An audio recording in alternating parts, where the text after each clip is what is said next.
Ibig sabihin, mayroon ka pa sana doon. Yan guys, napabili na tayo nitong fire stop, fire extinguisher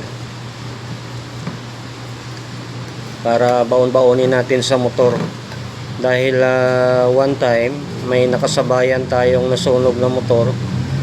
So yun, parang nakakapobya kasi nga one time nangyari na rin sa akin na nasunog yung motor ko. So naagapan lang dahil malapit tayo sa may Shell station.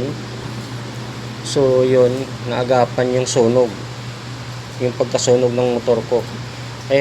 Nung nakaraang araw, nung Saturday ng gabi, may nakasabayan akong rider, naka-Gixxer. Yung nangyari, nasunog yung motor niya.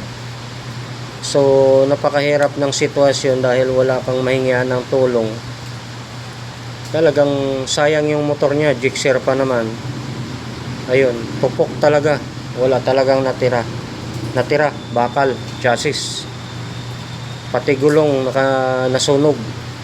Pati top box niya sunog. Kaya parang kumbaga na kuha na tayo. Kasi nangyari na sa atin one time yon, so mahirap na. Dahil yung motor natin FI, mayroon siyang tinatawag na parang capacitor diode na nagko-control ng kuryente sa accessories.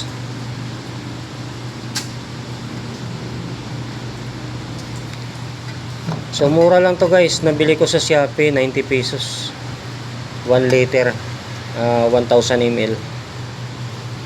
So baon-baonin natin to tuwing umalis tayo, wala nang alisan sa box to, para nang sa ganun for safety, kahit pa paano makatulong ito.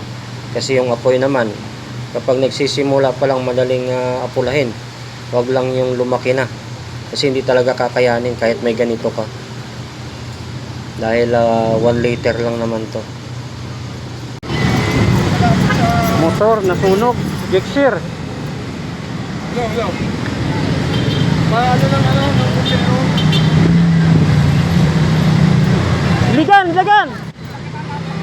Ligan! Bro! Wala ka ng fire extinguisher doon? Ay, putang. Dapat niya natakan dito, sir. Ang lakas na oh. Wala na naman. Hindi kaya. Wala ka ng fire extinguisher doon? Hindi na kaya, boss. Kaya yan! Uy, si Bermudis to. Lata. Sa'yo ba yan? Sa'yo? Ha? Hindi, sa nakasabayan ko. Wala na doon? Hindi na kaya. Ay, wag mo na ipilit. Wala nang hangin yan eh.